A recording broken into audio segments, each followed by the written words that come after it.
İndi isə bizə video formatda qoşulan Prezident İlham Əliyevi çıxış etməyə dəvət edirəm. Buyurun, cənab prezident. Sağ olun, sabahınız xeyir və Bakıdan salamlar. İlk öncə mən Avropa Siyasi Birliyin zirvə görüşündə çıxış etmək üçün verdiyi dəvətə görə Prezident Kostaya təşəkkürümü bildirmək istəyirəm. Prezident Kostanın Azərbaycana 2 aydan az vaxt əvvəl etdiyi səfəri zamanı biz zirvə görüşündə iştirakımı müzakirə etdik və razılaşdıq ki, mən video formatda iclasa qoşulacağam.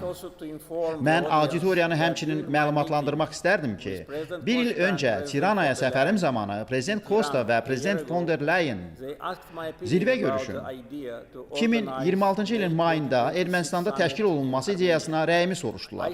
Mən dəstəklədim. Öz növbəmdə mən tarazlı yanaşmanın saxlanılması üçün növbəti zirvə görüşlərdən birinin Azərbaycanda keçirilməsi təklifi ilə çıxış etdim.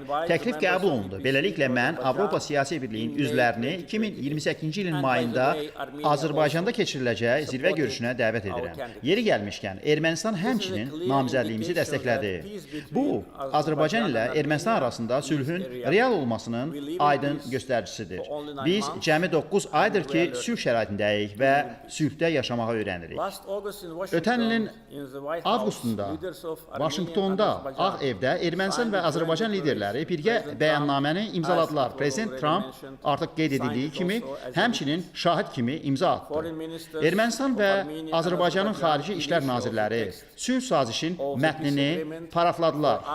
Bizim üçün və əminəm ki, Ermənistanlı həmkarlarımız üçün sülh qurulub. Sülhün əldə olunması faktı əsasında Azərbaycan 90-cı illərin əvvəlindən Ermənistana tətbiq olunan bütün tranzit məhdudiyyətləri bir tərəfli qaydada aradan qaldırdı. İndiyə qədər 28 min ton yük Ermənistana Azərbaycan ərazisi vasitəsilə çatdırılmışdır. Azərbaycan hətta əlavə addımlar atdı. Biz ilk dəfə olaraq öz neft məhsullarımızı, benzin və dizeli Ermənistana tərkis etməyə başladıq. Beləliklə, ticarət münasibətləri başladı. Bu vaxta qədər 12 min ton neft məhsullarımız Ermənistana ixrac edilib.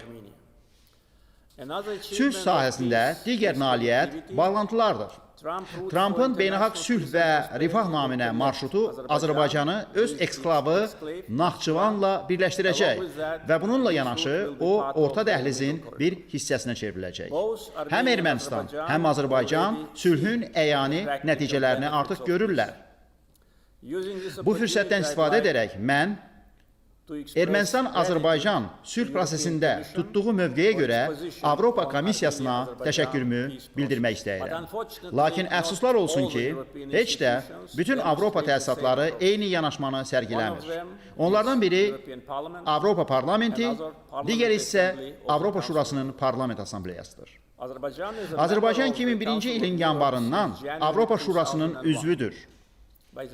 Yeri gəlmişkən, mən o vaxt parlament üzvü və Azərbaycanın nümayəndə heyətinin rəhbəri kimi AŞPA-nın fəal üzvlərindən biri idim. Nümayəndə heyətimizə 2024-cü ilin yanvarına qədər Avropa Şurasında heç zaman məhdudiyyətlər tətbiq edilməmişdir. 2023-cü ilin sentyabrında Azərbaycan Qarabağda separatçılığa son qoydu. Biz BMT-nin Təhlükəsizlik Şurasının 1993-cü ildə qəbul etdiyi və 30 il kağız üzərində qalan 4 qətnaməsini özümüz icra etdik. 4 ay sonra AŞPA nümayəndə heyətimizə sanksiyalar tətbiq etdi. Əfsuslar olsun ki, ikili standartlar bugün sanki AŞPA-nın bir iş təlimatıdır. Azərbaycanın ərazi bütövlüyü istənilən digər ölkənin ərazi bütövlüyü qədər eyni dəyərə malikdir. Bu məsələdə ikili standartlar qəbul edilməzdir. İndi isə Avropa Parlamentini götürək. Bu toplu sülh prosesinə dəstək vermək əvəzinə ona qarşı sabotajla məşğul olur. İkinci Qarabağ müharibəsi bitdikdən cəmi 6 ay sonra 2021-ci ilin mayından 2026-cı ilin aprelin 30-una qədər Avropa Parlamenti Azərbaycanla bağlı təhqir və yalanlarla dolu 14 qətnamə qəbul edib. Sadəcə təsəvvür edin, 5 il ərzində 14 qətnamə aludəçilikdir. Ən sonuncusu, cəmi 4 gün əvvəl bilərəkdən zirvə görüşü ərəfəsində qəbul edildi. Avropa Parlamenti ksenofobiya, İslamofobiya, antisemitizm, miqrasiya, rəqabətçilik, evsiz insanların məsələsi kimi fundamental problemləri həll etmək əvəzinə böhtan və yalan yayaraq Azərbaycanı hədəfə alır. Səbəb isə odur ki, Azərbaycan öz ərazi bütövlüyünü və suverenliyini bərpa edir.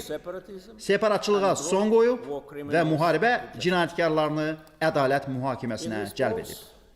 Cavab olaraq, Azərbaycan Parlamenti mayın 1-də Avropa Parlamenti ilə bütün sahələrdə əməkdaşlığı dayandırmaq, Avropa İttifaqı Azərbaycan Parlament Əməkdaşlığı Komitəsinin işində iştirakına son qoymaq və Avronest Parlament Asambleyasında üzvlüyün dayandırılmasına aid prosedurlara başlamaqla bağlı rəsmi qərar qəbul edib.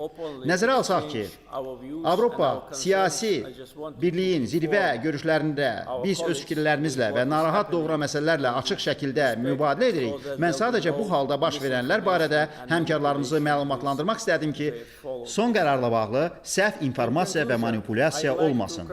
Yekun olaraq mən Baş nazir Paşinyanı Avropa siyasi birliyin zirvə görüşünü Ermənistanda keçirilməsi ilə bağlı təbrik etmək istəyirəm və bildirirəm ki, prosesə mane olmaq istəyən tərəflərin bütün səylərinə baxmayaraq, Azərbaycan sülh gündəliyinə sadiqdir və Ermənistanlı həmkarımın şərhləri bunu aydın şəkildə göstərir.